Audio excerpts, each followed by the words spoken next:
Good morning. It is a cold day in January and I am getting ready to go work out in the gym. This is day 3 or talk 3 of weight fluctuation as we're losing weight, as we're on a weight loss journey, and why our weight doesn't just steadily go downhill.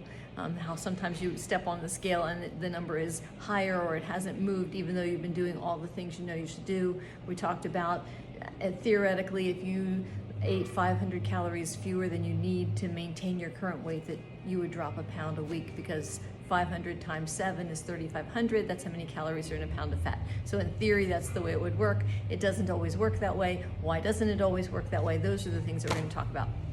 So we said the biggest factor in weight fluctuation is water retention, not fat.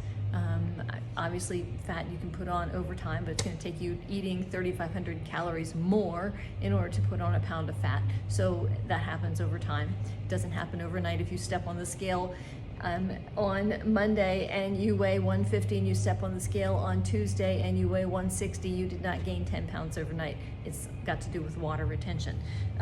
So the biggest factor in water retention is sodium. Sodium is a part of salt. Sodium chloride is the chemical name for salt. So the sodium is what is causing that water retention. And the why of that is what we're going to talk about a little bit today, and we're also going to talk about where most of that sodium hides. So I dropped a picture yesterday of how much sodium that we need. We need 500 milligrams, and that's a quarter of a teaspoon, and that the American Heart Association says 1,500 is stay underneath of that, and that is basically 3/4 of a teaspoon. The average American is consuming a lot more than that. We're consuming 3,400 milligrams of sodium every single day. And I will tell you, last night I indulged in that. I did not make the wisest choices, so it's kind of funny. I'm living with the consequences of what I'm going to talk about today. But before I do that, I'm going to show you what I'm drinking this morning. And I am going to drink a lot today because I'm going to tell you how to combat some of that sodium loss. So, or sodium, water retention because of sodium. So what I'm drinking this morning is, as I'm getting ready to go work out, I'm having, since I'm a caffeine-free gal, I'm having Nightworks. Nightworks is a vasodilator, and we're going to talk about why that's important, especially when in contrast to sodium and what sodium does. So Nightworks is endorsed by Dr. Lou Ignarro, who has a Nobel Prize in Heart Health. He was the one who discovered that L-arginine, LLM, citrulline, and one of those other L's that I can never remember are the precursors to nitrous oxide production. Nitrous oxide opens up your blood vessels, keeps them supple, so you get a more blood flow. Obviously, that's good for your heart. The better, the clearer, the more open your blood vessels are, the better that is for your heart.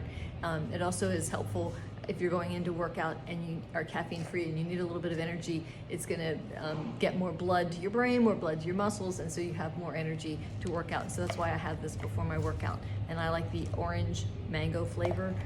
It also comes in citrus lemon.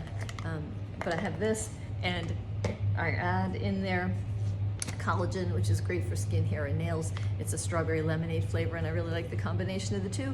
And whenever I go work out, that's what I do. I do both things together, and that's what's in here. And crazy me, I have it warm. I just have it warm because it's cold. And so I'm gonna drink that before I go get my workout in. All right, on to sodium. And why does sodium cause water retention? Like why does salt make you hold water? The biggest reason is your body wants to stay in balance, and sodium regulates the water that's actually in your blood. Potassium regulates the water that's in your cells themselves. So you want to, and the average American has a lot more sodium than we do potassium, and so that's not a good combination. But the more sodium you put into your body, the more it's in your bloodstream. Your body works to dilute that. You want to keep that so that it's not so concentrated of salt. You don't want to be the Dead Sea. You want to be the ocean. So it's keeping that in balance, so your body holds on to water to dilute that sodium that's in there, and that's why that's the bloating. You're holding on extra volume of water. It's actually why your blood pressure goes up, because you have more volume of blood in a smaller area. and that's not good. So that's why my night works is good, because it's going to open those things back up and allow more blood flow to go through. But last night I did all the wrong things, just saying. So I knew that I was going to go to a restaurant to eat. I did not look ahead of time to see what the menu was and what my healthy choices would be. I got there, and I will tell you, everything was salty, and everything was, and even though I asked for broiled fish rather than fried fish, I did make that good choice. Everything else that I had was, yeah, not good. So I will tell you, I had sweet potato fries, yeah, lots of them. And so today I'm living with the consequences of puffy fingers, ring tight, because I'm holding on to water because I had all that salt last night, and fat, should have had a fat release. Anyway, so most of the salt that we consume, most of the sodium that we consume is not in what we sprinkle on the table. Almost all of it comes in processed foods. So prepared foods at a restaurant. And the top 10 sources, so here we go, top 10 sources. These are the things that if you are on a weight loss journey, if you're in a challenge and you want to see that scale go down, you want to avoid this, okay, at all costs. And besides that, you want to avoid it because you want to keep your sodium levels below 1500. Bread, rolls, burritos, pizza, tacos, sandwiches, chicken nuggets, like really any fast food you think about, burgers, fries, nuggets, fried chicken, all of that. And cold cuts. So I know I talk a lot about, one of the healthy snacks that you can have is you can wrap lunch meat around a cucumber and have that as a snack. But that, that's gonna raise the amount of sodium that you're having, because cured meats, deli meats have a lot more sodium. So go more for the non-cured, like, just the regular old turkey or the regular old chicken that you're gonna have broiled at home, or grilled at home. Let's see, omelets, canned soups, and then all the savory snacks. So chips, pretzels, popcorn, crackers, all of those are gonna be high in sodium.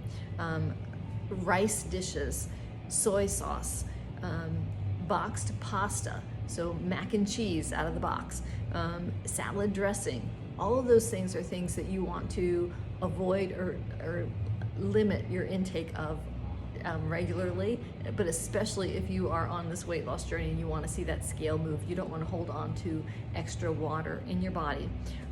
So think about a Chinese restaurant. You like, for me, if I go there, I love it, but it is high in sodium, and I'm gonna be blown up the next day. So just know that, know yourself, know if you're in a challenge, you're gonna step on the scale the next day, or even the day after.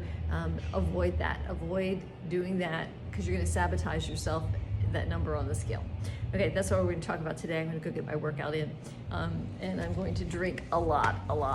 So the way to solve your sodium problem is to drink a lot more, because you want to dilute all of that dilute the sodium level that's in your blood without it holding on to what's there. So the more you put in, the more it's going to go, okay, I can let this go, and it's going to flush that sodium out, and you're going to feel a lot better. All right, I'm going to feel a lot better tomorrow because I'm going to drink a lot today.